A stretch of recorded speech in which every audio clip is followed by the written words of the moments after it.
British developer Codemasters created 3 compilations for the NES known as the Quattro compilations because each had 4 games apiece. There was Quattro Sports, Quattro Arcade, and today's feature, Quattro Adventure. Codemasters was also known for developing the Game Genie that the company Galoob released in the US, which of course ticked off Nintendo and led to some fun litigation between the two companies. Anyway, let's check out Quattro Adventure.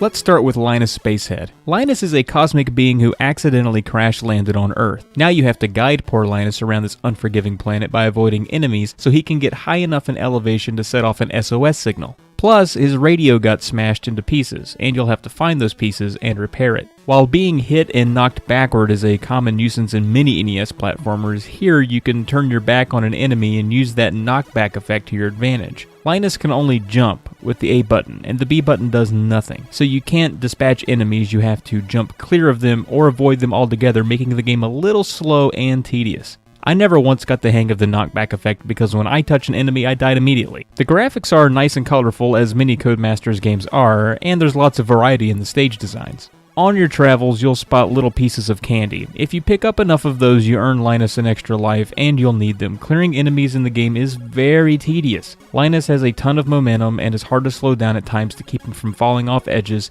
and if you're still holding the jump button when you land, you'll keep moving and jump again. It takes some getting used to and makes the game a little aggravating to control.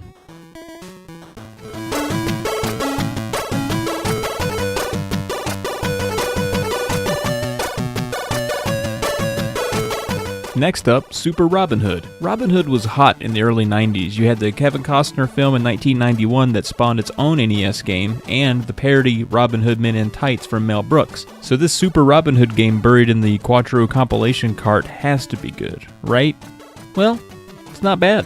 In fact, it's kinda decent. The music is nice, the visuals are perfectly fine, and the hook to the game is great. Essentially, in each room you uncover treasures to presumably give to the poor, while searching for a key to progress on. You'll need to dodge enemies like cannonballs, spiders, and whatever these little dudes are, while swinging on chains and going up and down ladders in exploration of each level. You can only take 3 hits, which makes the game a little tough, as your sprite is a little big, and your timing and placement need to be perfect on some jumps to avoid being hit. But you can find extra hearts and lives on your journey. One thing that helps is that your arrow only releases from your bow when you release the A button. So when in need of a quick shot before dodging, have A pressed in and then just release it. It saves you from needing to press the button and fire off an arrow in a predicament. There is plenty of game here though, and it's a steep challenge and a rewarding one at that.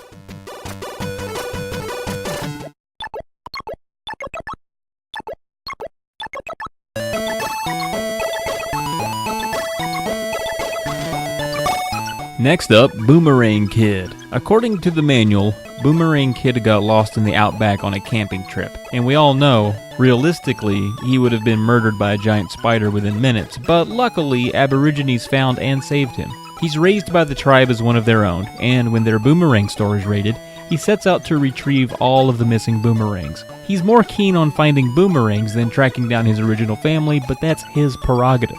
Like Linus, you can't attack. You have to leap over enemies, and it's not like Codemasters is against killing because Robin Hood did plenty of it. And the frustrating part of it all is that the thing you're finding is a weapon. You collect a boomerang on the first screen, yet you can't use it to defend yourself. And you'll wish you could, as 3 deaths is a game over, no checkpoints, no continues. In fact, there are no checkpoints or continues on the entire cartridge, which makes these games go from cute and promising curiosities to tedious slogs. Unlike Linus, you have no momentum. You want to be able to run off the end of a branch and be carried by your momentum to a neighboring platform, but instead, you'll fall like a sack of dead rocks, killing the kid on impact. You have to get the hang of holding down the jump button to coincide with the intensity of your jump, but it never feels natural.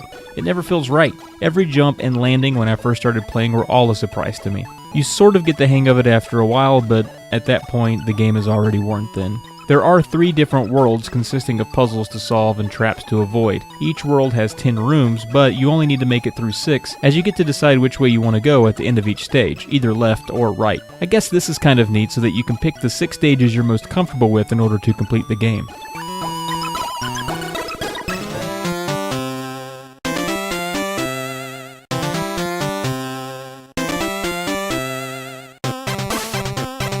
Dizzy is probably Codemasters' most recognizable character that they created, and you'll find him in a few of their compilations as well as his own games. He's here in Treasure Island Dizzy, and while the Dizzy games aren't bad games, they are tedious and are predicated on solving puzzles with items, but you can only carry so many items. So you have to experiment with the items, find where they go, what they do, all while figuring out what can go and what can stay in your inventory. None of the games in this compilation really master the jump mechanic, and Dizzy of course somersaults every time, making small jumps an unnecessary ordeal. Here, once again, you can't attack enemies. You just avoid them and move on, and that's where most of the aggravation is, because one hit and you're back at the beginning of the game. Any progress you've mustered so far, gone with it. Aside from that, Dizzy looks really good and plays well for the most part. Another annoyance though is that screens don't scroll, they're all in tiles, so if you jump near the top of the screen, you get flashed to the above tile briefly and back again. It's very disorienting and makes attempting to jump on things off screen flustering. And for a game with no lives, checkpoints, or continues, it finds ways to be cheap. For example, as you walk down this walkway, minding your own business, this cage comes down on Dizzy and traps him, killing you and making you start the game over. No one would ever know that was there their first time through, so to get through the game means learning the map up and down and dying dozens of times before figuring it out. Because you're getting 4 games for the price of 1, compilation cards always signal that the games on it will be of lesser value, but honestly, these games are okay. They're challenging and tedious, but have you met the NES library? Of course, these 4 have their irritating quirks like wonky jumping, no checkpoints, no attacking, and other weird design decisions, but really there are standalone games for the NES much worse than any of these. You can find things to like about all 4, but I think my favorite is Robin Hood, because you can actually attack enemies and take more than one hit before dying. If you want more games like this, Dizzy and Linus do have standalone unlicensed Aladdin carts for the NES, and of course Dizzy can be found on several other games, mostly on consoles popular in England and Europe in the 90s. Super Robin Hood was eventually reworked into Robin Hood Legend Quest, but was only released on the Amiga and Atari ST, popular in Europe. Boomerang Kid is probably not far from the foot of a tree he fell from.